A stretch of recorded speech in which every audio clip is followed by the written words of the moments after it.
Bom dia, boa tarde, boa noite. Eu sou o professor Paulo Sérgio e hoje a gente vai conversar sobre a atuação do profissional de educação física no nosso Sistema Único de Saúde, ou o nosso queridíssimo SUS. E para poder falar um pouco dessa temática com vocês, eu vou segmentar minha fala através de alguns itens, dentre eles, primeiramente, os níveis de complexidade em saúde, então atenção primária, média complexidade e alta complexidade.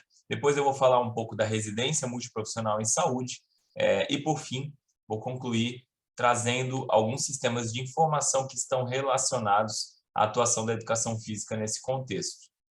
Começando um pouco aqui sobre a atuação, né, do profissional de educação física no SUS, a gente teve uma série de elementos históricos e legais que foram consolidando ao longo do tempo a chegada da educação física nesse contexto. Podemos citar desde dos marcos legais, lá da criação do SUS, né, onde traz a importância de uma promoção de saúde, né, no contexto da saúde, de que a saúde deve ser pensada com um olhar ampliado. Saúde não é simplesmente a ausência de doença, mas uma série de elementos que fazem parte da vida do cidadão e que vão conseguir, de alguma forma, levar a ele, né, uma maior qualidade de vida. Nesse sentido, a gente entra, então, numa perspectiva de que a saúde ela requer um olhar mais integral, então a gente tem o princípio da integralidade no SUS, e a partir daí a gente tem uma porta aberta, né, para inúmeras categorias da área da saúde, incluindo a educação física.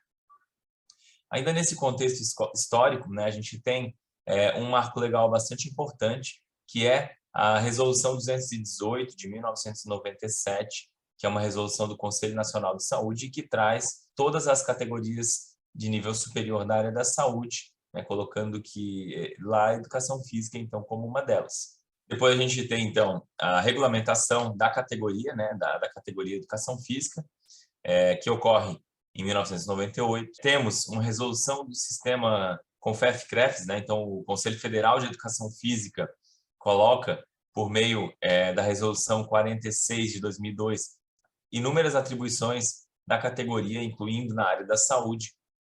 A gente tem algumas políticas nacionais, né, e aqui eu destaco a Política Nacional de Promoção de Saúde, que foi criada, né, em 2006 e que traz, dentre os elementos que podem, né, contribuir para a promoção de saúde, as práticas corporais e atividade física. Tá? Temos a criação do NASF, né, então o Núcleo de Apoio à Saúde da Família, mudou o nome depois de uma redefinição da Política Nacional de Atenção Básica. Hoje a gente chama de Núcleo Ampliado de Saúde da Família e Atenção Básica, o NASF-AB, mas que foi fundamental para a entrada da educação física no SUS, porque foi a partir da criação do NASF, que cita, né, as categorias profissionais de nível superior da área da saúde, que vão contribuir na atenção primária, cita, então, a educação física, e a gente tem uma explosão de profissionais, né, adentrando no sistema, por meio de contratação em centenas e milhares de municípios no Brasil. Temos o Programa Academia da Saúde, um programa que foi criado em 2011, que também visa elevar os níveis de saúde e qualidade de vida da população, incluindo a atividade física como uma dessas. E temos a Lei 12.864, de 2013, que inclui a atividade física como um determinante e condicionante da área da saúde. Ele faz uma alteração na Lei 8080 de 1990, uma lei que dá substância à criação do SUS, a Lei Orgânica da Saúde, né? E uma vez que a atividade física, então, passa a ter esse reconhecimento legal, né, no Brasil, a gente passa, então, a buscar ainda mais aquela categoria, né, de nível superior que tem a expertise para trabalhar com atividade física, que é a categoria da educação física. Aqui, então, a gente tem uma régua que traz vários pontos históricos importantes, né, alguns marcos legais muito importantes nesse contexto. Então, a gente pode citar aqui a 8ª Conferência Nacional de Saúde, que aconteceu em 86, né, que trouxe pressão popular para que, então, o SUS fosse criado. O SUS, por sua vez, né, regulamentado pela Constituição Federal de 88, pelas leis orgânicas de saúde, a 8080 e a 8142. A gente tem a resolução que eu mencionei do Conselho Nacional de Saúde em 1997, reconhecendo a educação física como área da saúde, né, como uma categoria profissional de nível superior da área da saúde. Temos a regulamentação da educação física, que recentemente passou, né, por um novo processo aí legal, mas lá até então, né, em 98 a gente teve esse momento. Tivemos, a partir daí, então, uma resolução do CONFEF, do Conselho Federal, né, como eu mencionei, trazendo as atribuições de vários elementos da educação física, incluindo a saúde. Tivemos inúmeras portarias relacionadas aos Centros de Atenção Psicossocial, os CAPs, né, citando a importância de um profissional de nível superior da área da saúde para a composição das equipes mínimas, onde a educação física possui a possibilidade, então, de compor essas equipes. Tivemos a criação do NASF em 2008, né, a Política Nacional de Promoção de Saúde em 2006, a Política Nacional de Atenção Básica em 2011, tivemos o Programa Academia da Saúde também em 2011, o Programa Saúde na Escola, muito importante, né, e que veio já em 2007, ele faz uma ponte entre a saúde e a educação para levar a promoção de saúde para dentro da vida do escolar. Tivemos essa lei que eu mencionei que coloca a atividade física como um condicionante determinante da área da saúde em 2013, né? E outros elementos, mas aqui é só para a gente ter essa visão geral de vários recortes que vão fortalecendo a educação física como da área da saúde. A grosso modo, né, se formos pensar no âmbito até do Sistema Único de Saúde, hoje a gente vai ter a atuação da educação física estruturadas nos níveis de complexidade. Então, a gente tem a atenção primária à saúde, onde vai estar prioritariamente nas equipes multiprofissionais de saúde, nos programas, né, ou nos polos da Academia da Saúde, que é o PAS, e no programa Saúde na Escola, que é um programa que é operacionalizado pela atenção primária. Então, uma vez que a gente tem uma equipe multiprofissional com um profissional de educação física, a gente vai ter, então, a atuação do profissional nesse contexto, dentre outras possíveis possibilidades em nível de atenção primária. Na média complexidade, então, a gente tem principalmente, né, a atuação nos centros de atenção psicossocial, nas suas diferentes modalidades, e em outras formas de atendimento ambulatorial, como, por exemplo, as reabilitações cardiorrespiratórias, né, pós-cirúrgicas, e que a gente vai verificando, né, em diferentes contextos. A gente viu isso bastante agora no momento da pandemia. Na alta complexidade, principalmente a atuação da educação física vai se concentrar no meio hospitalar. Então, alguns hospitais possuem profissional de educação física contratado, a gente vai ver um pouquinho disso. E nos programas de residência multiprofissional em saúde, né, então não é um nível de complexidade, é uma forma do profissional de educação física adentrar no meio da saúde, e esses programas eles possuem a sua inserção nos diferentes níveis de complexidade que eu acabei de mencionar. E aí vai depender do edital, né, para que a gente saiba se ele vai atuar na atenção primária, na média ou na alta complexidade.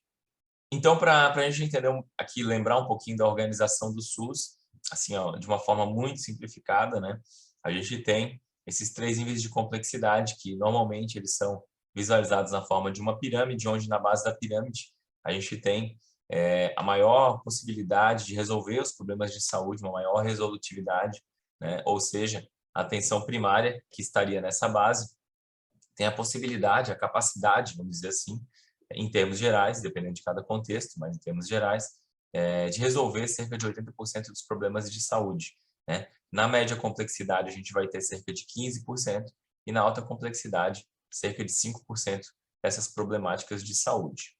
A gente vai começar agora a falar um pouco da atenção primária à saúde, com ênfase na atuação do profissional de educação física.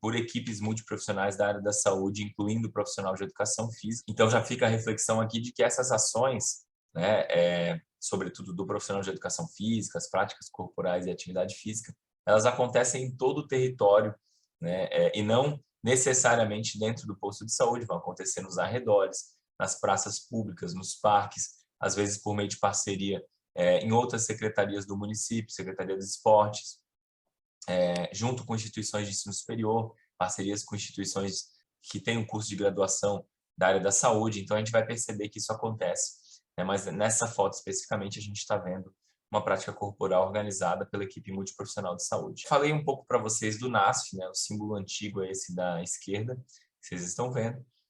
Na direita a gente tem outro símbolo, mas em termos gerais, o modus operandi de uma equipe multiprofissional de saúde não mudou, né? Embora a legislação, na nova forma dela, tenha enfraquecido um pouco a estrutura em si, né? Mas vamos entrar de um jeito mais simplificado nessa fala. O que se caracteriza esse NASF ou NASF-AB? É uma equipe multiprofissional, né? Com profissionais de nível superior que vão prestar suporte, tá, às equipes dos postos de saúde. Então, a gente vai ter lá as equipes de atenção básica ou de estratégia de saúde da família, né, que possuem, enfim, na sua composição, um médico ou uma médica de saúde da família, um enfermeiro ou enfermeira, técnico de enfermagem, né, podendo ter odontólogo e técnico de saúde bucal e os agentes comunitários de saúde. E muitas vezes, alguns dos problemas que surgem lá são problemas relativamente complexos que essas equipes não conseguem dar conta, né, suficientemente, de maneira resolutiva, né, e por conta disso, para que consigam ser mais resolutivas, elas lançam mão, né, dessas equipes multiprofissionais, que a gente chama aqui de NASF-AB, né? Alguns municípios podem utilizar outra nomenclatura, mas em termos gerais, são equipes que vão conter uma série de categorias profissionais, dentre elas a educação física, né? Não é obrigado a ter, mas a educação física acaba sendo uma das categorias que mais tem nas equipes multiprofissionais de atenção primária, tá? À saúde. E aí a gente vai ver que, a partir da situação problemática que surge, e uma vez que essa equipe de atenção básica ou estratégia entenda que possa ter benefícios no tratamento, né, na tratativa com esse paciente, com esse usuário SUS, esses profissionais, eles são, enfim, por meio de um fluxo específico, né, contatados, e aí um trabalho é realizado ali para que essa oferta de serviço à saúde seja mais integral e aprimorada. Tá? A gente vai falar um pouquinho de como que isso pode acontecer. Alguns estudos mais antigos já mostravam, aqui são dados de 2015, tá? Que a educação física figurava entre as categorias com mais profissionais registrados nas equipes, né, ao longo do Brasil. Então, naquela ocasião, final de 2015, a gente tinha cerca de 2.600 profissionais de educação física, tá? Então, tinha bastante fisioterapeuta, psicólogo, nutricionista, assistente social. Mudou bastante esses números, mas o sistema do SUS ele não permite mais fazer esse filtro desta forma, tá? Mas, para a gente ter uma ideia, em 2015, a gente tinha cerca de quase 5.000 profissionais registrados no Cadastro Nacional de Estabelecimento de Saúde, que é um sistema que cadastra esses profissionais que atuam no SUS, e desses a gente tinha 2.600 no NASF, tá? Então, podemos dizer aí que 55% dos profissionais que estavam no SUS, eles estavam vinculados à atenção primária. Tá? Alguns estudos hoje já têm sugerido que é um número bem maior hoje na atenção primária à saúde. Mas é só para mostrar para vocês que talvez a atenção primária à saúde, né, talvez, provavelmente, seja o nível de complexidade onde mais oportunidades venham a surgir para a educação física, né, quando a gente está falando de atuação no SUS. Qual que é a proposta, então, das equipes multiprofissionais de atenção primária à saúde aqui, né, que a gente chama de NASF, né, aqui nesse exemplo, mas que em alguns municípios podem adotar uma nomenclatura diferente, mas o NASF, em termos gerais, traz uma proposta, né, de uma oferta de serviço integral, né, e interdisciplinar. Então, se considera, né, o conhecimento científico, técnico, né, de todas essas categorias profissionais de forma a somar e a levar mais valor e mais resolutividade para esse paciente, para essa comunidade que está sendo atendida, né? Além disso, preconiza-se que a oferta de serviço por essas equipes multiprofissionais sejam baseadas em dados epidemiológicos. Então, existem formas do gestor público municipal conseguir organizar, né, as suas ações baseadas em evidências, vamos dizer assim. Essas evidências podem surgir de relatórios oriundos dos sistemas de informação. Então, o eSUS, que é o sistema que a gente registra os dados, né, e as produções que são realizadas lá na atenção primária, permitem, né, que a gente consiga, então, elaborar relatórios, e a partir desses relatórios eu consigo saber, por exemplo, quantos hipertensos tem no território que eu estou atuando, quantos diabéticos, quantas pessoas com depressão em tratamento, quantas gestantes. Então, isso facilita bastante e são evidências para a prática. Além disso, é muito importante que a atuação, né, do profissional dessas equipes, e aqui em específico a educação física, considere os atores da comunidade e também os aspectos culturais. Como assim? Então, digamos que eu sou um profissional de educação física contratado numa equipe, tá?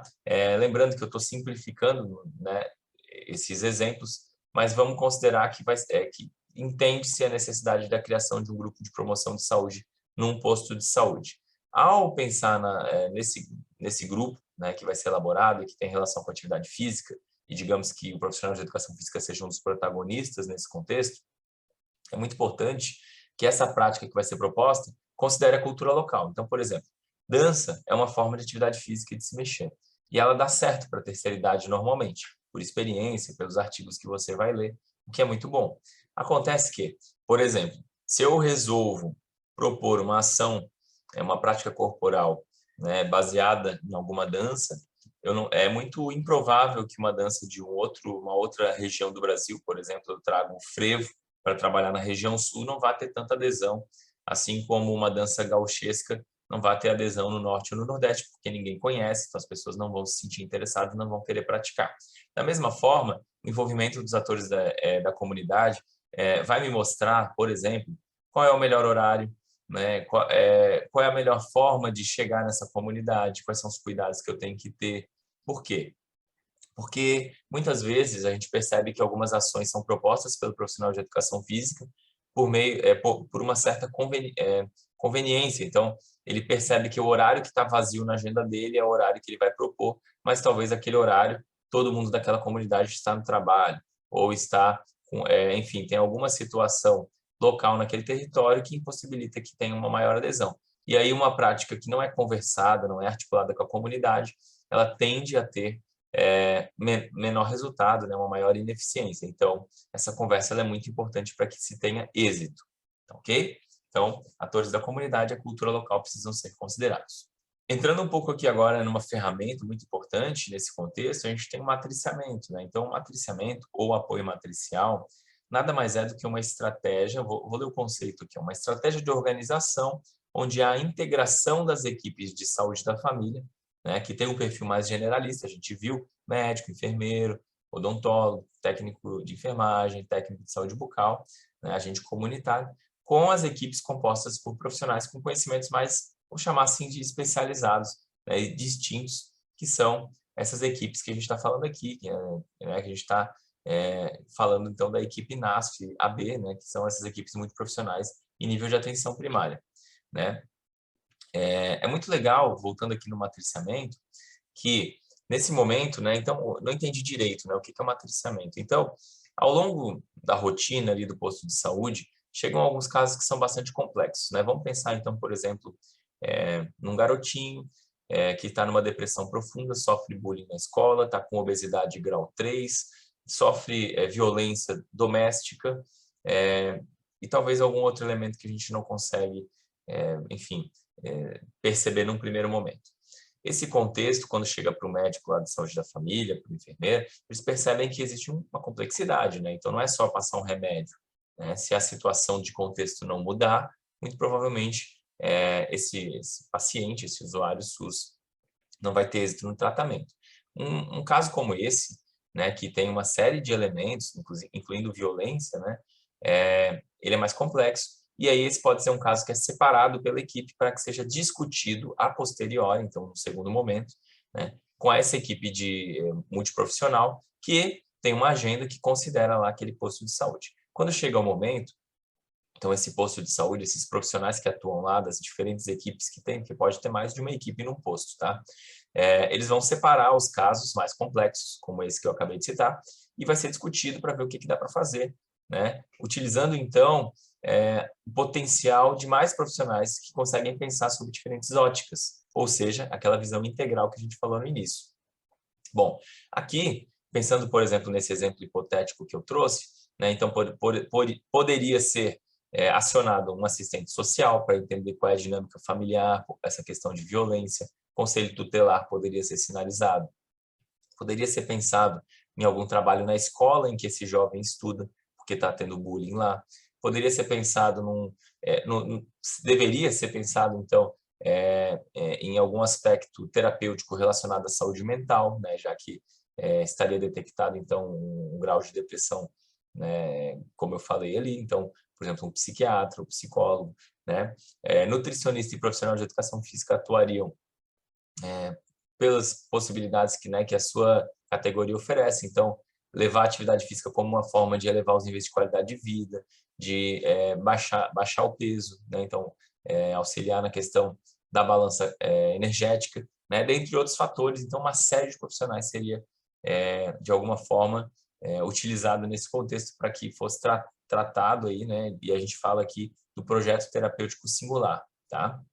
E aí, nesse contexto, se descreve um documento mesmo, formal, quando é um caso como esse, onde cada profissional desse, né, vai sinalizar o que ele pode fazer, onde essa pessoa pode ser alocada. Então, tem um grupo de atividade física no meu bairro, vamos botar ele lá, vamos falar com os pais dele. Tá? Lembrando que quando é menor de idade, né, a família ela precisa ser envolvida de todas as formas, tá bom? Família e a comunidade como um todo, nesse caso até a comunidade escolar, né, como foi o exemplo que eu acabei de citar. Bom, aqui é só um exemplo, né, do que o matriciamento poderia fazer. O matriciamento também poderia ter uma intervenção mais global. Como seria isso? Então, a gente percebe que tem uma determinada escola, numa determinada região, né, uma prevalência alta de obesidade, ou uma prevalência alta, por exemplo, de gestação na adolescência, né, que é um caso que às vezes não tem uma relação direta para a educação física, mas só para ilustrar. E aí, nesse caso, então, uma intervenção coletiva. Então, o que a gente pode fazer para levar, por exemplo, a educação em saúde nessa região que tem essa determinada situação de saúde, né? Pode ser uma prevalência alta de uma doença crônica, pode ser um outro elemento, e aí os profissionais que têm a ver com aquela situação, que podem ajudar, que podem contribuir, eles vão pensar em estratégias para isso. Bom? Bom, continuando aqui, né, o profissional da equipe multiprofissional de saúde, né, o profissional do NASF-AB, ele pode ter, independente se é a educação física ou os demais que eu mencionei, tá, uma série de possibilidades de atuação, de atendimento. Então, a gente tem o atendimento, atuação individual, né, então como que seria isso? Então, é um caráter parecido com consulta que a gente está acostumado. Então, poderia ser, por exemplo, uma conversa, uma anamnese com um determinado paciente, né, com uma família, né? A gente poderia também estar envolvido no atendimento domiciliar, como assim? Então, pensando no exemplo desse garotinho que eu acabei de falar, então ele poderia estar num grau de depressão que ele não quer sair de casa, mas ele precisa se mexer. Então, numa visita domiciliar, né, a equipe de estratégia de saúde da família ou de atenção básica iria até a casa dele junto com alguns profissionais do NASF, né, incluindo a educação física, nesse caso que eu estou citando aqui, e lá, nesse contexto, o profissional de educação física poderia, por exemplo, orientar a família para que esse rapaz fizesse determinadas atividades no contexto do seu lar mesmo. Então, subir e descer a escada, ou, né, nesse caso talvez não seja o mais adequado, mas dar voltas caminhando no entorno do terreno da casa, né, dentre outros elementos. Então, essa orientação faria parte desse atendimento também. O atendimento compartilhado, ele nada mais é do que o atendimento com mais de um profissional para um ou mais pacientes. Então, nesse caso, por exemplo, vamos pensar que em determinado momento teve uma conversa ali da família e ou não, né, com o paciente junto, porque às vezes nesse caso o paciente acaba não participando, tá? Porque, enfim, porque às vezes a situação de saúde não permite ou porque é menor de idade, do profissional de educação física e nutricionista para trabalhar um pouco a questão da alimentação, dos hábitos de vida.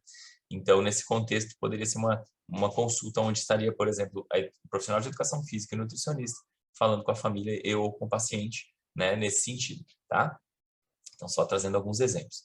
Grupos e atividades coletivas. Então, a gente tem grupos que acontecem de maneira mais periódica lá no posto de saúde, poderia ser, por exemplo, um grupo de caminhada que acontece 3 vezes na semana. A gente sempre cita o exemplo de grupo de caminhada, tá? Mas as possibilidades da educação física são absolutamente superiores a só um grupo de caminhada. É só porque é mais fácil de visualizar, né, quando a gente está falando desse assunto, tá? Mas a gente pensa, então, que seriam atividades mais periódicas que aconteceriam, né, nesse contexto aí, organizadas pelos profissionais da atenção primária e que teria a participação, por exemplo, do profissional de educação física. As atividades coletivas, que não deixa também, do grupo não deixa de ser uma atividade coletiva, mas poderia ter um caráter mais pontual, poderia, por exemplo, ser o mês de combate à obesidade. Então, nesse mês tem uma série de ações, uma série de práticas que vão ser realizadas, e são atividades coletivas com a participação de várias pessoas, E aí poderia ter envolvimento do profissional de educação física. Então, mês do autismo, né? Então, várias ações vão ser propostas para isso, né? Ou agosto dourado, então vai ser trabalhada a saúde do bebê, da gestante, dentre outros exemplos que a gente poderia citar. As ações de educação e saúde, elas são ações que vão propor levar informação, né, inteligente e aplicável para determinados públicos. Então, pode ser tanto palestras, cursos, enfim, uma série de possibilidades que a gente tem de realizar isso, né, junto com a população ou junto com os demais profissionais da área da saúde. No caso da população, é importante a gente lembrar que a linguagem que a gente utiliza precisa ser mais acessível. No caso, os profissionais de saúde, a gente pode capacitá-los para que eles tenham um olhar mais aprimorado, né? Por exemplo, para detectar situações em que a atividade física seria importante e aí, a partir daí, pode-se estabelecer algum tipo de fluxo interno. Então, se a médica pediatra perceber um determinado elemento, ela pode encaminhar para mim, profissional de educação física, né, para que eu possa, de repente, conversar com essa família, com esse paciente, alguma coisa nesse sentido, tá bom? Um outro que eu sempre coloco aqui, uma forma também que não deixa de ser uma forma de atuação, né, não é um atendimento, mas que é necessário, são as reuniões. Então, para que essa logística complexa consiga acontecer, a equipe NASP, que tem esses profissionais que atuam, né, prestando suporte a tantas equipes de postos de saúde, exige uma logística muito complexa, então muitas reuniões de alinhamento são necessárias nesse contexto, reuniões para, por exemplo, alinhar como que os profissionais de educação física do município vão realizar suas ações, reunião de equipe NASP, então o município ele pode ter várias equipes NASP, então cada equipe NASP possui também uma dinâmica, tá? Então as reuniões são muito importantes nesse contexto. Pensando no atendimento individual, domiciliar, então, vou trazer aqui algumas possibilidades, desde a anamnese, né, que muitas vezes a gente atribui aquela anamnese de academia, mas aqui o viés é totalmente voltado para a área da saúde, onde a gente vai buscar trazer desde os elementos gerais de saúde, histórico da família,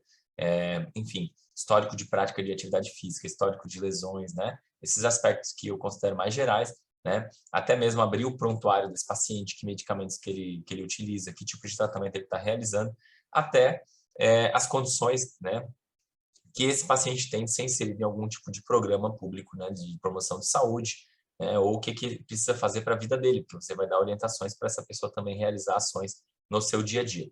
E aí a gente pode realizar alguns instrumentos, como utilizar, aplicar instrumentos como o parquet, a categorização de risco do American College e outros elementos. Porque muita gente diz assim, não tem como fazer uma anamnese porque não tem recurso no setor público, né? O parquet são perguntas bem simples que já vão te trazer um direcionamento para ver se essa pessoa pode ou não realizar a prática sem passar por um médico. Então, isso já é bem importante, já é um ponto de corte, né? Você investigar, por exemplo, o IMC, né, a relação cintura-quadril, tem muitos elementos que são de fácil mensuração, né, vários indicadores, e que você já consegue direcionar minimamente essas ações e para onde que esse usuário deveria ir sem correr risco, tá? Ou menor risco, né? Bom, além disso, o profissional de educação física ele pode realizar, sim, testes e medidas, tá? Então, antropometria, usar o plicômetro, pode, né? Testes de resistência muscular, postural, flexibilidade, força, uma série de testes e medidas que a gente conhece podem ser realizados. Então eu vou poder ir lá no posto de saúde verificar meu percentual de gordura? Não é isso. Então, lembrando que o viés é relacionado à área da saúde e que as ações que são realizadas seguem protocolos e fluxos internos. Então, assim, por exemplo, num contexto real, né, não existe a possibilidade de um profissional de educação física que tem na prefeitura, que nem tem tantos assim, né, começar a fazer avaliação antropométrica para todo mundo que chega lá para ver o percentual de gordura só por ver, né? Então, por exemplo, em alguns municípios, essa avaliação ela é realizada com pessoas que passaram por algum tipo de cirurgia ortopédica para ver se houve aumento, diminuição, concentração de gordura em alguma parte do corpo, ou pessoas que vão realizar ou já realizaram a cirurgia bariátrica. Então, existe um critério muito bem definido e, nesse caso, a avaliação antropométrica ela é realizada com um maior critério, tá? Não quer dizer que não poderia ser realizado em outros contextos. Estou só citando um exemplo para vocês, para que entendam que tudo pode acontecer, tudo pode ser realizado. Teste de esteira pode ser realizado? Pode, mas a maioria das prefeituras não tem, né? E até mesmo uma avaliação antropométrica completa poderia ser realizado, mas é necessário que se tenha fluxos e processos bem estabelecidos porque no contexto da saúde pública a demanda é muito grande, então a gente acaba traçando esses fluxos para fazer o que é possível ser feito. Se a gente deixar muito aberto, acaba que não se dá conta e aí a gente tem uma oferta menor do que a demanda de saúde que existe. Tá? De toda forma, isso não inviabiliza e não diminui a importância de uma boa anamnese e da realização de alguns testes, tá bom? Aí aqui, né, a questão da visita domiciliar, né, alguns exemplos, né, que poderia ser realizado, então, reabilitação pós-traumática, pós-operatória, recuperação de pacientes com AVC, saúde mental. Então, a gente tem esses exemplos, dentre tantos outros, né, como motivadores, né, da presença de um profissional de educação física numa visita domiciliar, tá bom? Então, aqui só trazendo alguns exemplos dessa intervenção mais individualizada, tá? Nos grupos de atividades coletivas que eu mencionei, a gente vai ter grupos de convivência e grupos terapêuticos, tá? Assim, pensando do ponto de vista teórico, existe essa divisão conceitual. Então, os grupos de convivência, ele tem um teor mais de socialização, resgate da cultura, consolidação de hábitos saudáveis, criação de vínculos com a comunidade, né? Normalmente são abertos. E os grupos terapêuticos, eles são destinados a um público mais específico, com doença crônica, mulheres, crianças, idosos, gestantes, dependentes de álcool e outras drogas, por exemplo, danças, chantala, jogos cooperativos, né? Algumas práticas orientais, auriculoterapia. Então, a gente tem esses exemplos de práticas aplicados nesse contexto, né, que eu acabei de mencionar. Na prática, no dia a dia, a gente não vê, existe um grupo tal de convivência, um grupo tal terapêutico. A gente percebe que todos os grupos, de alguma forma, mesmo que eles tenham uma motivação, né, dentro de um determinado público específico, como eu acabei de mencionar aqui nos grupos terapêuticos, ele vai ter um teor de promover a socialização, né, o resgate da cultura, porque não tem como a gente separar uma coisa da outra, tá bom? As ações de educação em saúde, a gente tem, então, ações muitas vezes vinculadas à Política Nacional de Promoção de Saúde, então a gente vai ter lá, nessa política, ela traz 8 tópicos aí, por exemplo, alimentação saudável, práticas corporais e atividade física, que é aquela PICAF, aquela PCAF, aquela sigla, né? Prevenção e controle de tabagismo, redução de danos e uso abusivo de álcool e drogas, dentre outros exemplos. Tá? Então, na educação em saúde, a gente estou citando aqui, que essas poderiam ser temáticas, mas a gente percebe também temáticas relacionadas à saúde na escola, saúde laboral, ações focais para determinados públicos, né? Grupos especiais que a gente fala, então hipertensos, diabéticos, obesos, cardiopatas, gestantes, idosos, relacionadas à sexualidade, saúde mental e outros. Tá? Então, essas ações de educação em saúde, elas podem versar sobre muitas temáticas. Para direcionar a prescrição, falando aqui em nível de atenção primária, né, a gente utiliza o prontuário eletrônico. O que é o prontuário eletrônico? É um sistema que você coloca os dados do paciente e todos os demais profissionais da saúde também fazem isso. E você tem uma senha e login, consultar as informações que estão abertas ali para você entender melhor daquele paciente e fazer uma orientação melhor, assim como seus colegas da saúde também vão fazer. Então, o eSUS é o prontuário eletrônico dentro da atenção primária. O nome do sistema é eSUS. Tá? A gente tem a possibilidade de utilização de indicadores de saúde que ficam registrados no prontuário, como eu já tinha citado, IMC, relação cintura-quadril, categorização de risco, né, segundo alguns protocolos, né, utilização de questionário de prontidão para atividade física, que é o parquet. Tá? Então, aqui são alguns exemplos para que, a partir daqui, consiga direcionar. E aí, por exemplo, se eu percebo que existem 20 pessoas para entrar num determinado grupo, que eles precisam se mexer, né, e eu percebo que a gente tem metade do grupo com obesidade grau 3 e metade com sobrepeso. Tá?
Aqui é o parquet, tá? Então é o questionário de prontidão para atividade física, né? Então a gente tem 7 questões aqui, basta um sim para uma delas e você acaba entendendo que existe um certo risco e que essa pessoa precisaria então passar, é recomendado, né, avaliação médica antes de praticar atividade física. Agora, se houvesse o não para todas as perguntas, essa pessoa de alguma forma, dependendo das demais variáveis e indicadores que foram avaliados lá na anamnese, dependendo do caso, dependendo do que você fosse propor, essa pessoa já poderia, por exemplo, entrar direto num grupo de promoção de saúde lá que você está propondo, com menor possibilidade de ter um risco, né? Porque aqui a gente já consegue ter um certo filtro. Ainda dentro do nível de atenção primária, tá? Eu estou falando até agora aqui de equipes multiprofissionais. Essas equipes multiprofissionais, né, elas fazem parte da atenção primária. Dentro da atenção primária, existe um programa chamado Programa Saúde na Escola. Aqui vocês estão vendo várias fotos, né, minhas atuando no Programa Saúde na Escola. Então, a gente tem ali em cima dando palestra para os jovens. E nas demais, vocês estão vendo eu realizando avaliação antropométrica, né, peso e altura de jovens escolares, junto com outros colegas da área da saúde. Então, a gente tem essa foto, a pediatra sentada ali tomando nota, a gente se revezava para realizar essas ações, a nutricionista também participou dessas ações, e a gente fez até um trabalho muito interessante avaliando mais de 1.500 escolares de um município de grande porte, né? E o que é o Programa Saúde na Escola? Ela é fruto, né, de uma portaria interministerial. O que é interministerial? De dois ou mais ministérios, tá? Então, aqui no caso, portaria do Ministério da Saúde com a Educação, foi criado em 2007, é considerado uma política, tá, intersetorial. Ela passou por várias redefinições, hoje está, vamos dizer assim, embasada na sua última versão, redefinida, né, pela portaria interministerial 1055 de 2017, tá? Mas ela foi criada em 2007 e constitui essa estratégia que integra, então, e articula de maneira permanente as áreas da educação e da saúde, visando levar mais promoção de saúde para a comunidade escolar, né? Enfim, por meio das equipes de atenção primária, né, que estão lá no posto de saúde, e equipes multiprofissionais que prestam suporte, e as equipes de educação básica que estão lá na escola, tá? Ela é implementada em nível de município, tá?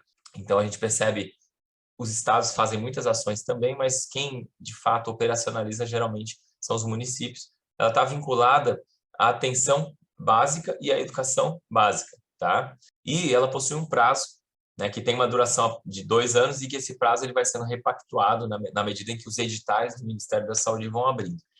A grande maioria dos municípios aderiu, né? Tem escolas que aderiram, que estão credenciadas no Programa Saúde na Escola, embora não quer dizer que todos esses municípios que aderiram têm todas as suas escolas credenciadas, porque o município ele pode se credenciar, mas ele não necessariamente vai credenciar todas as suas escolas públicas no programa, o que é ruim, a gente gostaria que fossem todas.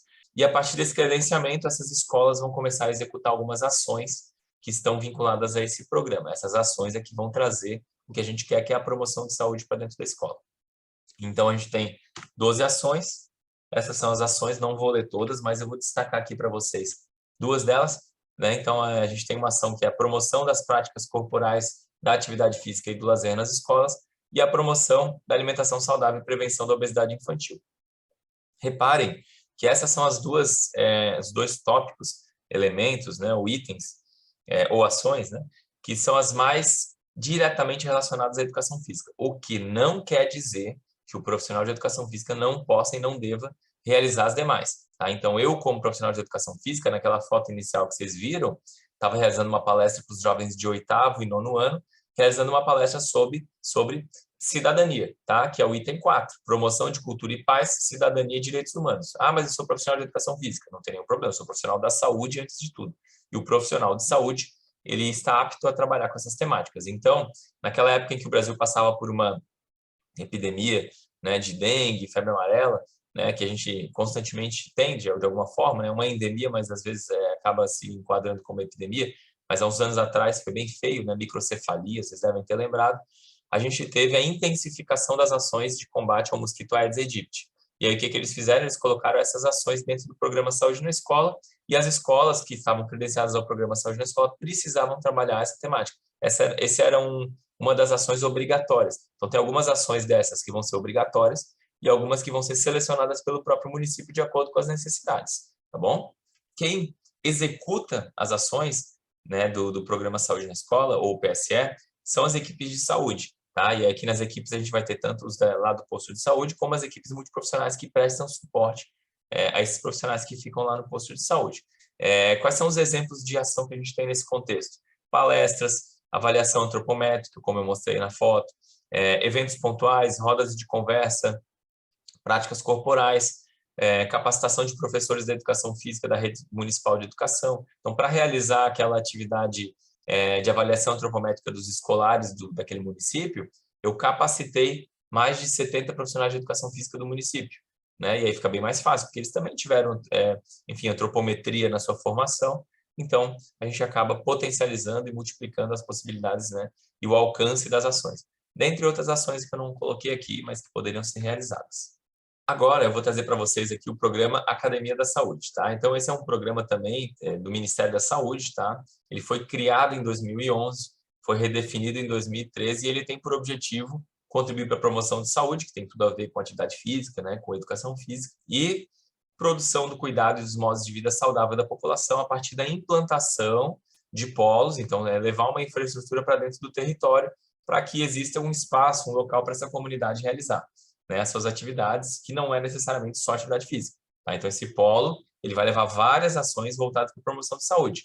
Então, por exemplo, pensando na Política Nacional de Promoção de Saúde que eu já mencionei, poderia ser trabalhado o enfrentamento ao tabagismo, né? Poderia ser trabalhada a alimentação saudável e poderia ser trabalhado, obviamente, as práticas corporais e atividade física, tá? Mas são polos que vão promover, que vão facilitar com que essas ações de promoção de saúde aconteçam. Um dos seus eixos, então, é as práticas corporais e atividade física, tá? Trabalha, então, dentro do território. Então, a gente tem lá um contexto onde tem o posto de saúde, né? Vários elementos lá, dentro daquele contexto, daquele bairro, né? daquele espaço social. E lá vai ter um polo, um espaço, uma estrutura, que vai ter o polo de Academia da Saúde.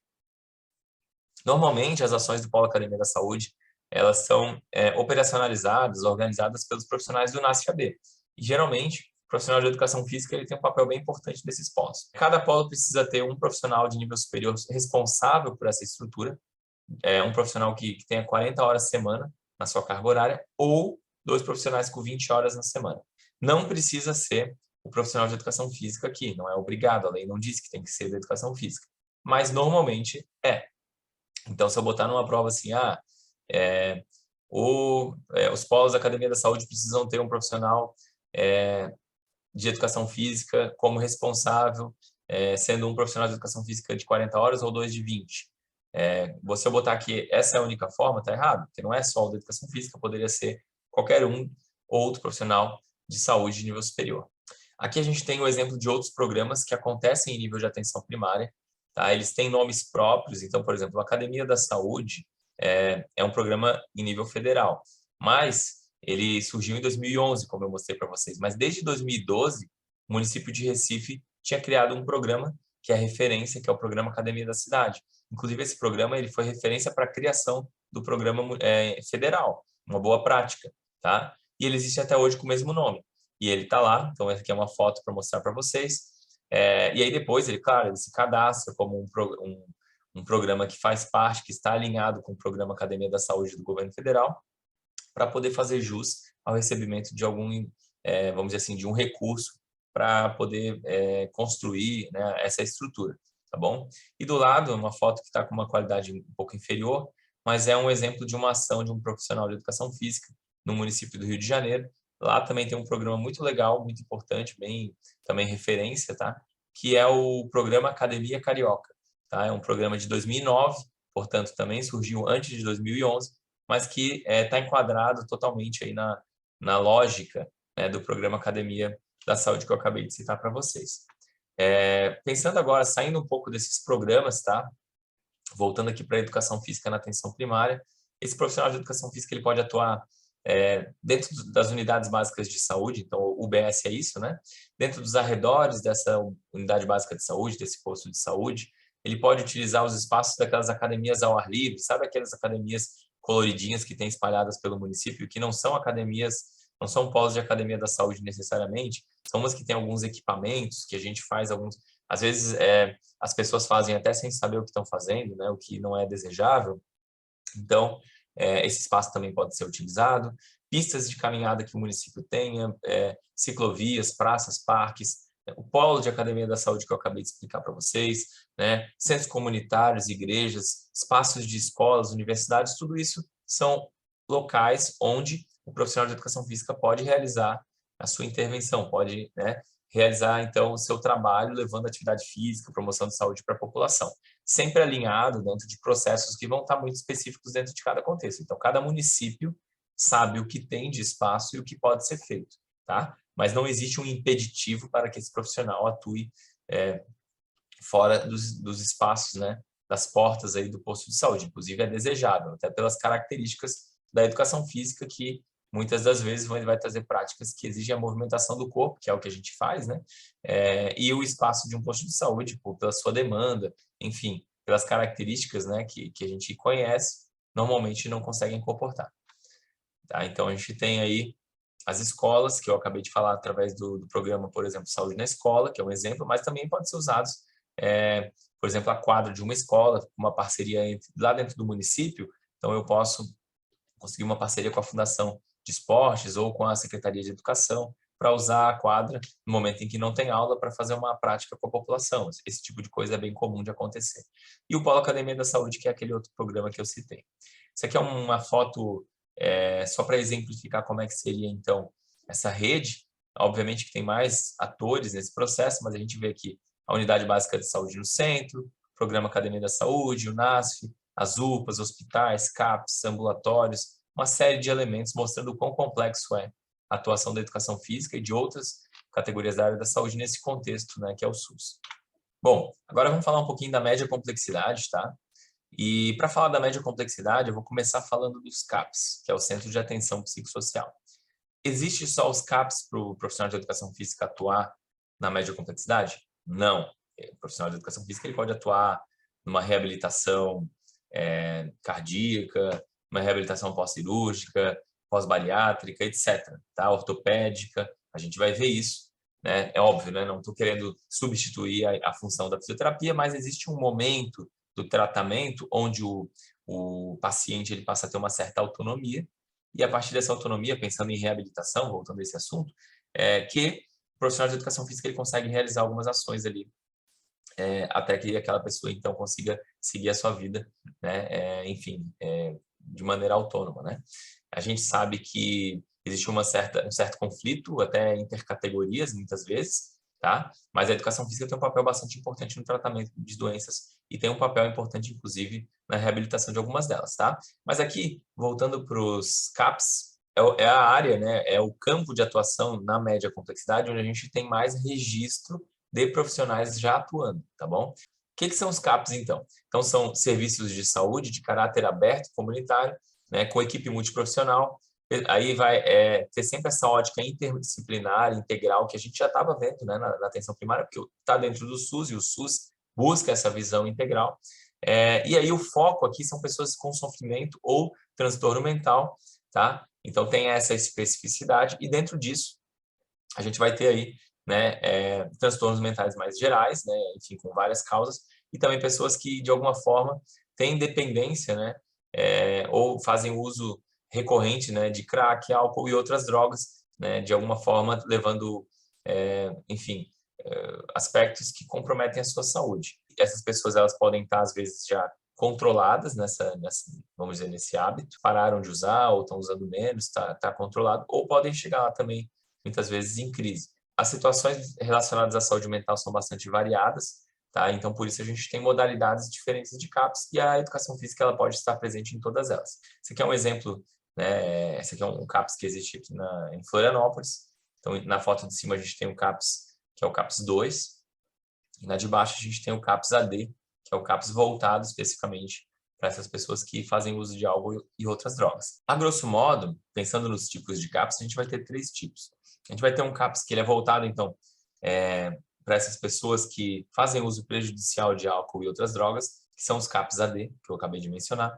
A gente tem um CAPS que ele vai pegar todos os casos tá? Seja relacionado ao álcool e outras drogas, ou outros distúrbios, ou, né, situações relacionadas à saúde mental, mas que tem um foco em crianças e adolescentes, em jovens, tá? Então, que é o CAPS infanto-juvenil, CAPS-I, tá? Então, por exemplo, se um município não tem CAPS-I e uma pessoa, um jovem, faz uso de álcool e outras drogas, ele vai ser atendido no CAPS-AD. Mas se tiver o CAPS-I, a prioridade é que seja atendido no CAPS-I, porque daí já tem todo um trabalho, uma preocupação maior, né, com a integridade daquele jovem, né? Enfim, outros trabalhos paralelos vão ser pensados também em função da idade da pessoa. E tem o CAPS, que é mais geral, que aí ele vai ter um número, que vai ser o CAPS 1, 2, 3 ou 4, e esse número vai depender do tamanho do município, tá? Do tamanho do município, das demandas, né, que esse município tem para a saúde mental. Então, geralmente, né, ali a gente tem, ó, o alinhamento, se a gente for olhar, ó, eu deixei sublinhado para facilitar, mas ó, o CAPS 3 é um indicado para municípios com mais de 200 mil habitantes, tá? Em alguns municípios vocês vão ver que tem o CAPS 2, mas o município é maior, né, como é o caso de Florianópolis. Então, isso quer dizer que não houve vamos dizer assim, um aparelhamento ou uma preocupação em expandir a oferta de serviço do CAPS aqui do município e que talvez, muito provavelmente, se vocês falarem com profissionais que atuam lá, esse CAPS está sobrecarregado. Porque quando eles falam que o CAPS 3 tem que ser para municípios acima de 200 mil habitantes, é porque já se conhece a prevalência de uma série de doenças relacionadas à saúde mental e tu sabe que se essa prevalência de fato acontecer e o município tiver mais de 200 mil habitantes, vai necessitar que tenha muito atendimento para aquela doença, que é muita gente que tem nesse município, né? E o CAPS 3, ele tem uma estrutura mais robusta que o CAPS 2, que por sua vez tem uma estrutura mais robusta que o CAPS 1, tá? Por robusto, vamos entender tanto a estrutura física como a equipe. Então, uma equipe com mais profissionais, muitas vezes até a questão relacionada ao atendimento, por exemplo, o CAPS 3, ele funciona 24 horas, o CAPS 4, inclusive, tem até espaço para que alguns durmam no CAPS, fiquem lá, né? Então, esses CAPS, lógico, o CAPS 3 e 4, que fica aberto 24 horas, ele tem um custo maior para o município, então muitas vezes o município acaba não conseguindo por conta disso, né? Com essa justificativa, vamos dizer assim. Enfim, então aqui é só para a gente entender os CAPS, existe o CAPS 4 também, o CAPS AD também existe 1, 2, 3 e 4, que vai ser de acordo com esse número da população.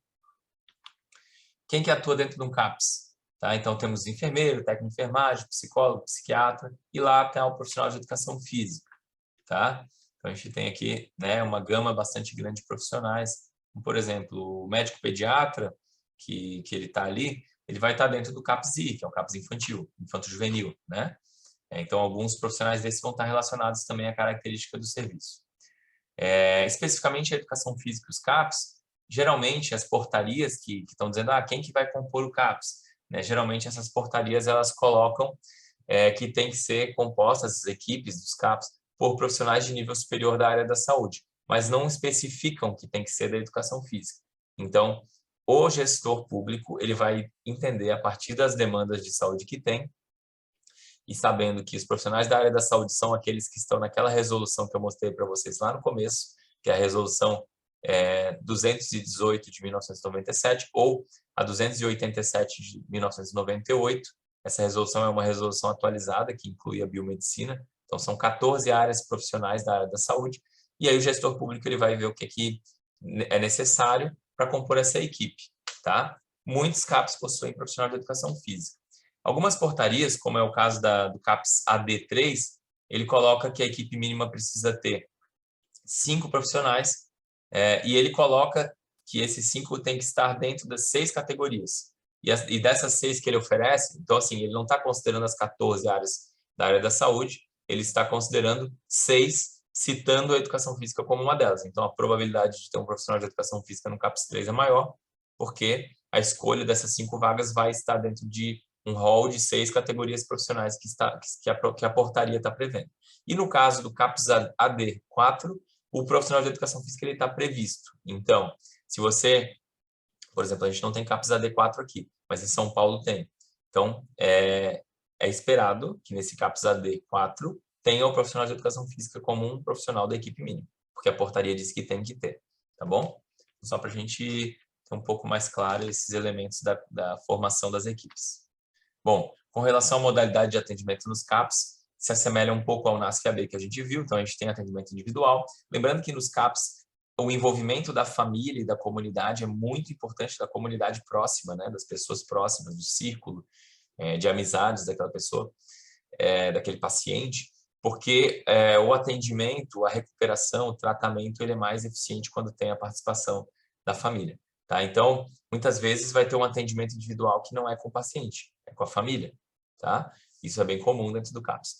Atendimentos em oficinas terapêuticas, atendimento de reabilitação psicossocial, visitas domiciliares, práticas corporais, práticas expressivas e comunicativas, que pode entrar também muito a educação física aqui, ações articuladas intra e intersetorialmente. Então, assim, ó, o que acontece no CAPS, esse paciente que está no CAPS não quer dizer que ele não vai no posto de saúde, tá? Então, ele é sempre acompanhado pelo posto de saúde, mas eventualmente ele pode estar no CAPS também. Então, é necessário que a rede de saúde ela se converse. Então, esse paciente que já chegou no posto de saúde em algum momento, é importante que eu saiba qual é o posto de saúde que ele é atendido, que tratamento ele está fazendo lá, ele participa de alguma coisa lá, não participa, etc. Tá bom? E atendimentos relacionados à rotina de serviço. Então, a gente tem o acolhimento, que é quando a pessoa chega no serviço pela primeira vez, né? E às vezes a pessoa também chega em crise. Eu falei para vocês do apoio matricial ou matriciamento, lá no NASF-AB, na equipe que acontecia, então, aquela reunião da equipe de atenção primária junto com a equipe NASF-AB. Aqui, no CAPS, é uma prática comum também a realização do matriciamento. E aí, a partir desse matriciamento, onde acontece com essa equipe multiprofissional, a equipe mínima do CAPS, junto com, às vezes, até com o profissional do posto de saúde que é chamado para participar, dependendo, tá? E outros também, né? Dessa rede. E a partir desse atendimento, então, é traçado a esse paciente o que seria, então, melhor encaminhamento, o que poderia levar a maior resolutividade. E a gente tem lá um termo, uma ferramenta, um instrumental, que é muito importante, que é o projeto terapêutico singular, onde a gente faz esse mapeamento, desde a questão da situação da saúde, até o que pode ser feito por aquela pessoa para que ela possa ter o melhor encaminhamento. Aí colocando o que cada profissional vai fazer, quais são os grupos que essa pessoa pode participar, quais são as oficinas que ela pode participar e etc. Tá? Esse projeto terapêutico singular, ele também pode ser utilizado na atenção primária, a ideia, né? Aqui é uma foto ilustrativa, mais ou menos do que se tem num projeto terapêutico, mas é só a parte inicial, porque é embaixo que a gente teria depois o que seria de fato proposto para essa pessoa. Então, a gente tem o apoio matricial que eu já falei anteriormente, que vai considerar a integração dos saberes de diferentes categorias da saúde. Né? E aqui, só para a gente fechar um pouco essa parte dos CAPs, né? Os estudos mostram, então, né, sobre saúde mental, a importância do envolvimento da família e da sociedade para que tenha êxito no tratamento. Tá? A educação física ela é citada como um aspecto bem importante, a categoria educação física, tá? Dentro do contexto do tratamento da saúde mental, então tem muitas evidências científicas sobre isso. Tá? Isso amplia bastante as possibilidades de atuação de um CAPS. A gente tem também muitos estudos mostrando que os profissionais não estão preparados para atuar no campo da saúde mental. Então, em termos gerais, os profissionais passam no processo seletivo, no concurso, muitas vezes atraídos pelo salário, mas quando entram, não sabem o que fazer, não sabem nem por onde começar, né? E aí, então, mostra uma falha até na grade curricular, né? Vocês não têm isso na formação. A gente tem um estudo também recente que mostra mais de 500 profissionais de educação física dentro dos CAPs, o que representa aí, nessa época, né, em que o estudo foi realizado, quase 7% de todos os profissionais que estavam atuando na área da saúde. Em termos gerais, é isso. Bom, a gente está na média complexidade, falando do CAPS. E lembra que eu falei que a média complexidade não se resume só nos CAPS. Então, existem outros atendimentos de caráter ambulatorial, onde a atividade física orientada ela pode contribuir para os níveis de saúde daquele usuário, daquela população específica. Então, a gente vai ter, por exemplo, a possibilidade de atuação dentro de policlínicas, ambulatórios, centros de reabilitação, dentre outros, tá?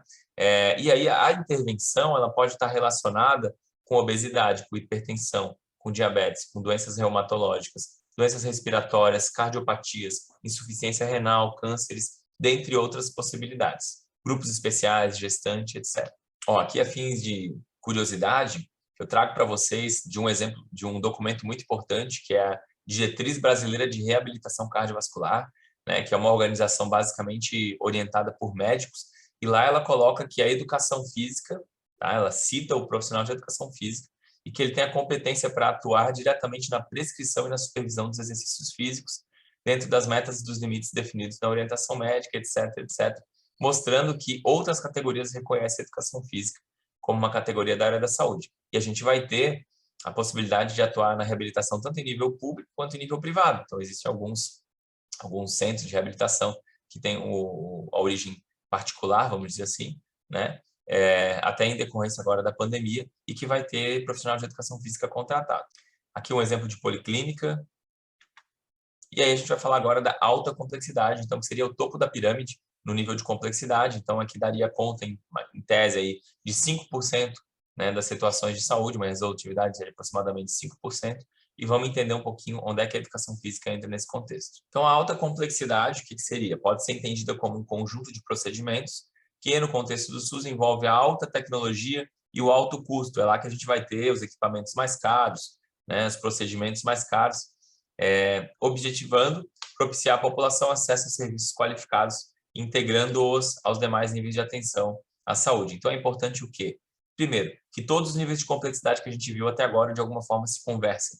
Tá? Esse é um problema da gestão em saúde, se for pensar. Por que dá errado, às vezes, alguma coisa no SUS? Porque a atenção primária, que é do município, não conversa com uma reabilitação do Estado, que não conversa com o hospital, que é gerenciado em nível federal, e aí essa falta de conversa, de referência e contra-referência, que é o termo técnico, faz com que a gente tenha gastos excessivos, né, procedimentos feitos de maneira errada, tratamentos que poderiam ser melhorados, aprimorados, né, e aí quem sofre no meio disso tudo é o paciente.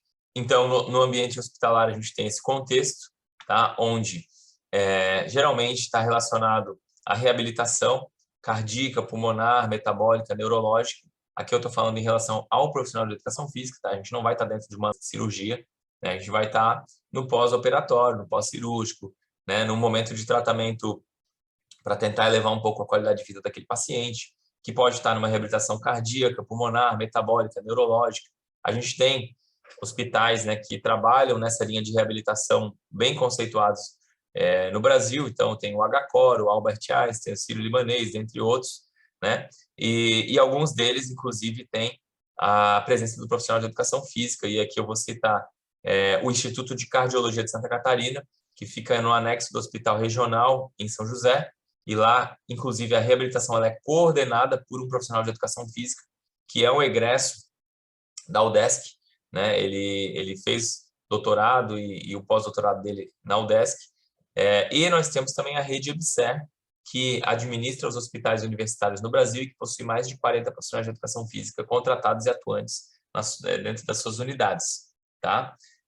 A presença dentro do hospital ela vai estar relacionada a fases de reabilitação específicas, tá? Geralmente fases que não são aquelas fases primárias, então são fases ali, fase 2, fase 3, fase 4, quando o paciente ele já tem uma autonomia, tá? Porque a fase inicial geralmente é feita com fisioterapeuta, depende muito de cada caso, mas é só para a gente ter claro que existe um momento na reabilitação que há uma intersecção onde mais de uma categoria pode contribuir, e a gente entra nessa intersecção e depois, quando o paciente tem mais autonomia, a gente consegue continuar esse acompanhamento. Na alta complexidade ou atenção terciária, né, o profissional de educação física poderá atuar em ambientes como hospitais, fase 2 de reabilitação cardíaca, e clínicas para programas de exercício supervisionado, fase 3 de reabilitação cardíaca, por exemplo. Entre as patologias mais comuns, né, a gente tem diabetes, hipertensão, doença arterial coronariana, insuficiência cardíaca, obesidade, bariátricos, né, doença reumatológica, respiratória, cânceres, dentre outras. Daí a gente vai ter inúmeros, dezenas, centenas de estudos mostrando a atividade física relacionada ao tratamento / reabilitação, né, de pacientes nessas diferentes áreas. Então, a gente teve também no CONFEF, recentemente, a publicação de uma resolução que define a atuação do profissional de educação física no contexto hospitalar, e aí no artigo 4º dessa resolução, ele colocava, né, quanto às áreas de atuação, ressalta-se que o profissional de educação física poderá atuar em qualquer área hospitalar de atenção à saúde que reconheça os benefícios da atividade física e do exercício físico para melhorar o estado de saúde, né? Tentando, então, elevar, né, os níveis de saúde, né, promover saúde, podendo ser em diferentes contextos, incluindo o público, né? Então foi o que eu destaquei aqui. Aqui é o exemplo que eu citei agora, né? Então a gente tem o Instituto de Cardiologia, que é referência no estado, que está anexo ao hospital regional, e lá a gente tem um profissional de educação física, que é, enfim, fisiologista do exercício e que é o coordenador, o chefe do setor. Aqui é o professor Cícero Augusto. Na IBSER a gente tem um profissional de educação física também, concursado, né, que é o professor Diogo Cardoso. Então aqui a gente tem um exemplo de uma matéria falando sobre isso, inclusive do crescimento da educação física nesse contexto. Aqui é uma foto do hospital universitário, né? De um hospital universitário, a gente tem vários aí no Brasil. E agora a gente vai falar da residência multiprofissional para fins de esclarecimento, entender o que é a residência multiprofissional.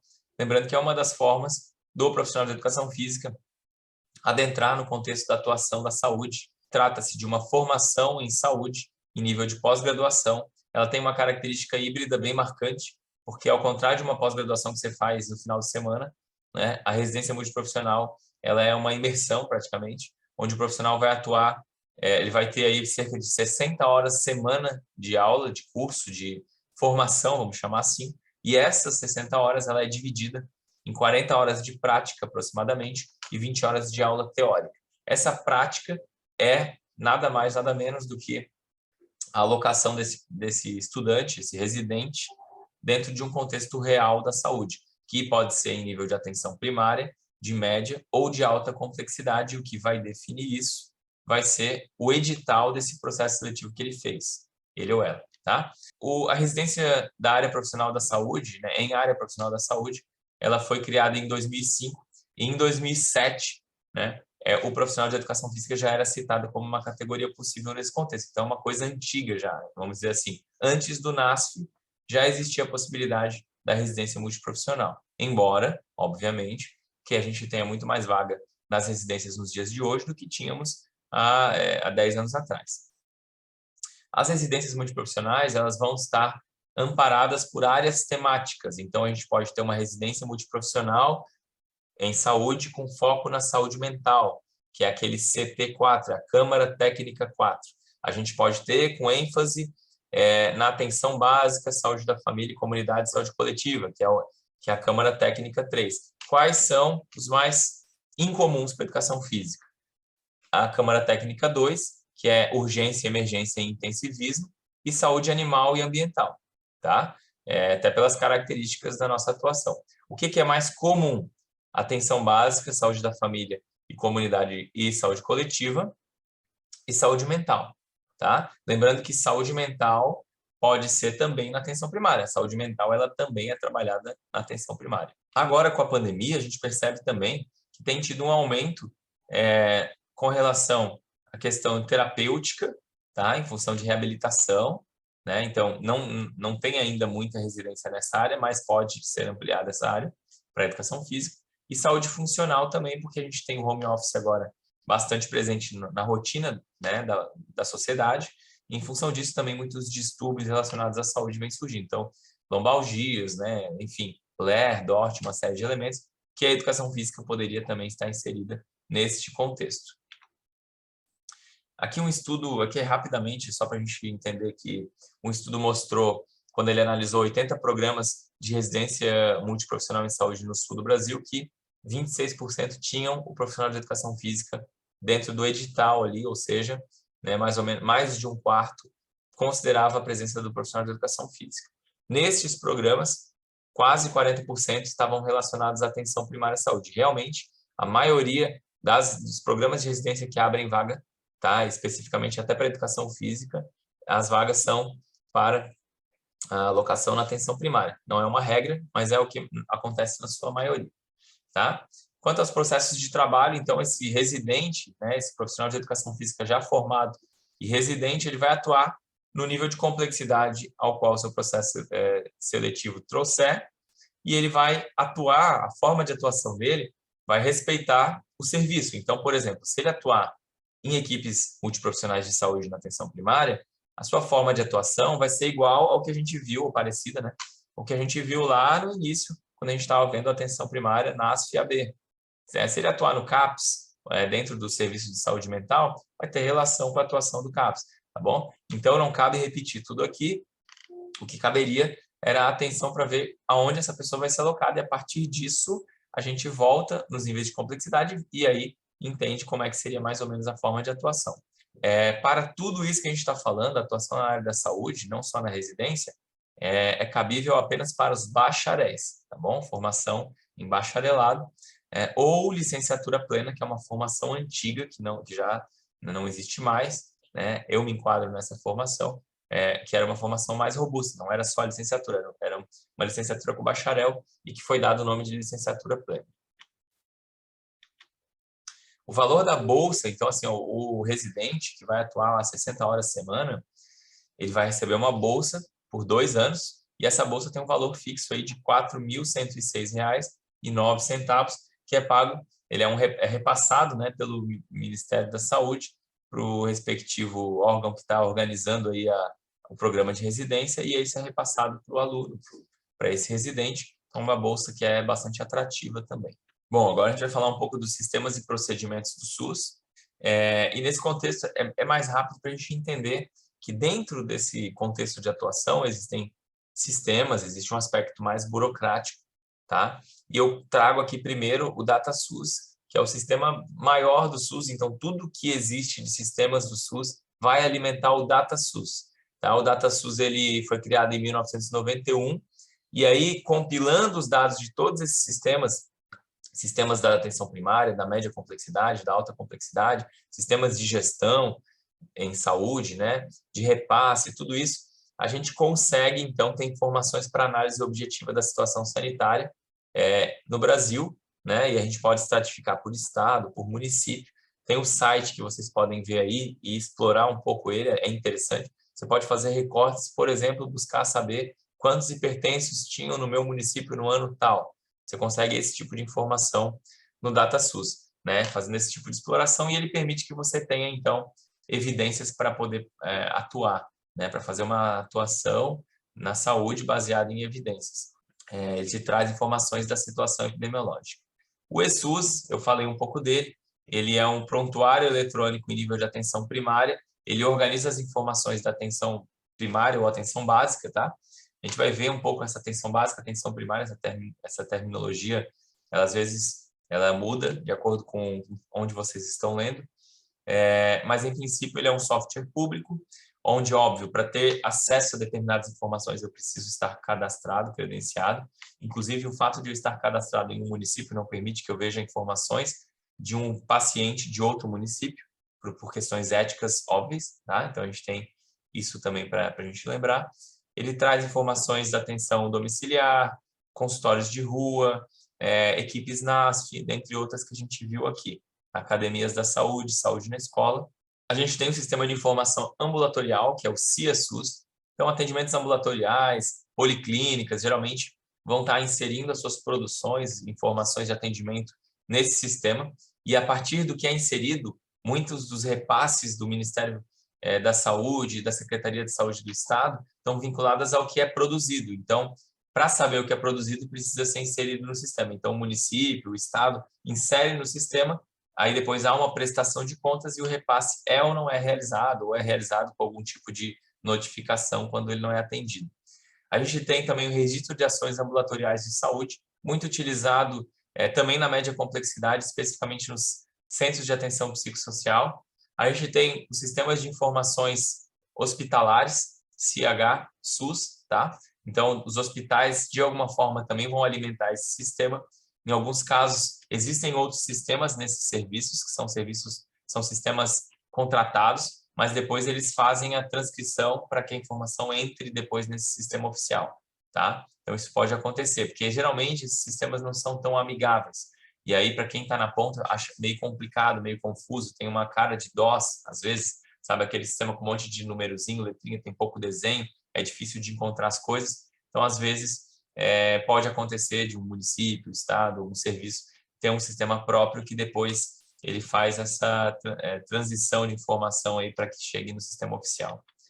Temos o Cadastro Nacional de Estabelecimento de Saúde, que apresenta, então, quais são os estabelecimentos que a gente tem no Brasil, tá? Por estado, por município. Então, quantos CAPs tem, quantos NASF tem, quantos polos de academia da saúde tem, quantos centros de saúde tem, quantos hospitais tem e quantos profissionais tem também, consigo saber por categoria, a partir dele eu consigo saber quantos profissionais de educação física tem, tá? No Brasil, por exemplo.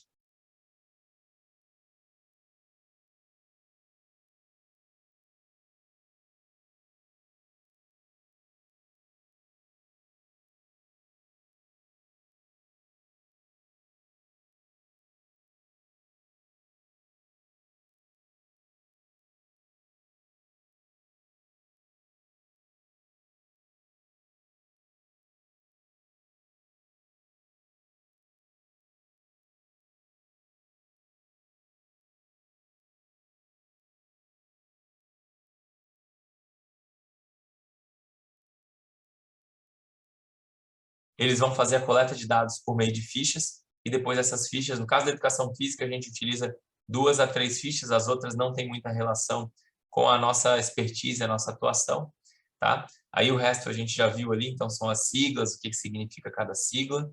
Em termos de procedimento, tá? Porque assim, a educação física ela pode realizar uma série de procedimentos. Esses procedimentos, eles estão vinculados à classificação brasileira de ocupações. O que é isso? Né? Então, cada categoria profissional possui várias classificações ocupacionais, ou seja, o profissional de educação física ele pode ser professor, ele pode ser profissional de educação física na saúde, ele pode ser avaliador físico, ele pode ser treinador, ele pode ser ludomotricista, né? Dependendo do que ele for, ele pode realizar alguns procedimentos, tá bom? Esses procedimentos estão vinculados a essa classificação, essa CBO que a gente chama.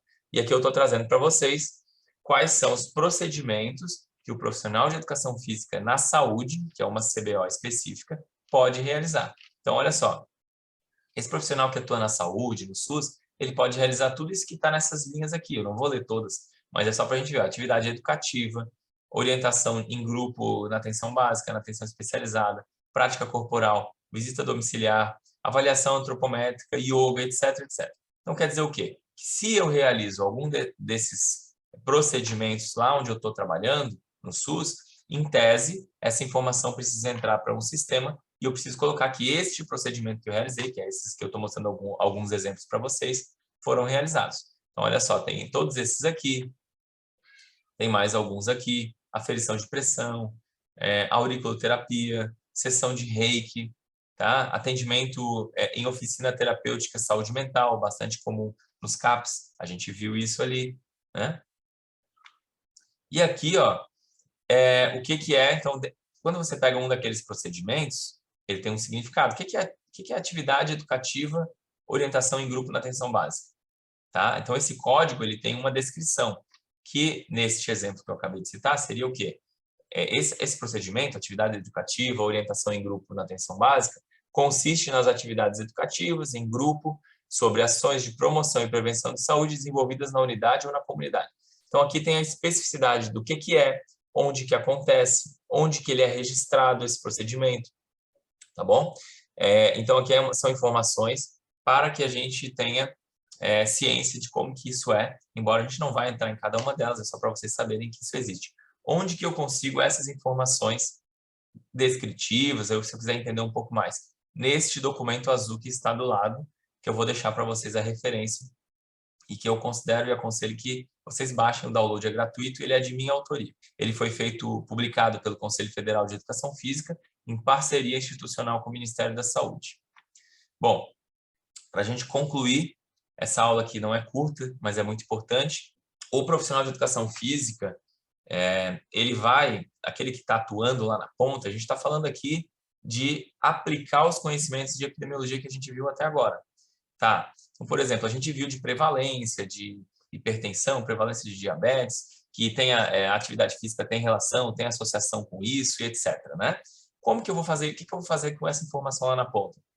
Eu vou tentar encontrar locais para pegar informações oficiais e identificar esse perfil epidemiológico da população e melhorar a minha orientação, a minha prescrição. É para isso que serve essa informação da epidemiologia aplicada, tá? Onde que eu vou conseguir essas informações? Nos relatórios desses sistemas de informação que eu mostrei. Então, no caso da atenção primária, a gente tem o ESUS. né? Mas poderia ser um outro serviço. A gente pode buscar informações no DataSUS, que eu mostrei o site para vocês. A gente pode buscar informações de outras secretarias. A gente tem que pensar que, lembrando dos determinantes sociais da saúde, né? Por exemplo, eu saber que um município tem baixa escolaridade, né? As pessoas têm baixa escolaridade ou uma baixa longevidade ou muita violência, isso me diz informações que podem me ajudar na minha prática. Então, existem outras fontes, como, por exemplo, botei ali o atlasbrasil.org.br, que você consegue fazer por município. Tem também o IBGE Cidades, que é um outro site, você joga no Google IBGE Cidades, você consegue saber informações sobre o município. Tá? E isso vai fazer com que esse profissional consiga saber o que pode, ou pelo menos minimizar erros, né, e aumentar a sua eficiência na sua prática, né? Além disso, né, pesquisas que incorporem o meu território, pode ser que, por exemplo, uma universidade federal, estadual realizou uma pesquisa no seu bairro, no seu município, uma ONG, ela está pesquisando determinada coisa, né? Ou então a associação da comunidade também tem uma certa preocupação, tem algum profissional que já está envolvido nessa área. A gente tem, por exemplo, em Florianópolis, o EpiFloripa é uma pesquisa bem importante, com viés epidemiológico, os dados são abertos e é feito por pesquisadores da UFSC, né? E aí, por exemplo, se você vai atuar em Florianópolis depois, você pode olhar o que o EpiFloripa diz para poder balizar um pouco melhor a sua ação. Outras pesquisas mais amplas, tá? A gente tem, então, por exemplo, PEMAC, né, que é uma pesquisa que buscou avaliar a qualidade na atenção primária, a PENSE, que é uma pesquisa epidemiológica que está dentro buscando investigar a saúde do escolar, a Pesquisa Nacional de Saúde, e a partir dali você pode, por exemplo, ler os relatórios e tentar buscar estratificar por a sua realidade, para o seu município. Tá bom, pessoal? Então, em termos gerais, é isso. A gente buscou ver um pouco da relação prática, tá? da atuação da educação física no SUS e onde que essa epidemiologia que a gente está estudando, onde é que ela poderia se enquadrar, onde é que ela poderia me ajudar, como eu consigo informações epidemiológicas nesse contexto e como que funciona o sistema, né, único de saúde, porque se eu não entender como funciona, nada disso também vai fazer sentido. Espero que tenha ajudado vocês aí na trajetória, né? Fico à disposição. Aqui são sugestões de leitura sobre o tema. Obviamente que eu sou suspeito para falar delas, mas o primeiro livro é um livro que vocês baixam gratuitamente, nesse perfil que eu coloquei ali. Esse, inclusive, é um perfil que ele traz especificamente conteúdo sobre a atuação da educação física na saúde, no SUS, tá? Então, quem gosta pode seguir. E lá na bio vocês vão encontrar os 2 primeiros livros aqui para baixar gratuitamente. O primeiro foi o primeiro livro do Brasil que trouxe de maneira sistematizada a atuação da educação física na atenção primária. Tá? O segundo é esse guia que eu acabei de mencionar. E o terceiro é o livro que eu lancei recentemente, que tem apoio da Sociedade Brasileira de Atividade Física e Saúde. Aqui tem algumas referências, tá? Espero que tenha contribuído. Qualquer coisa, eu fico à disposição. Um grande abraço. Valeu!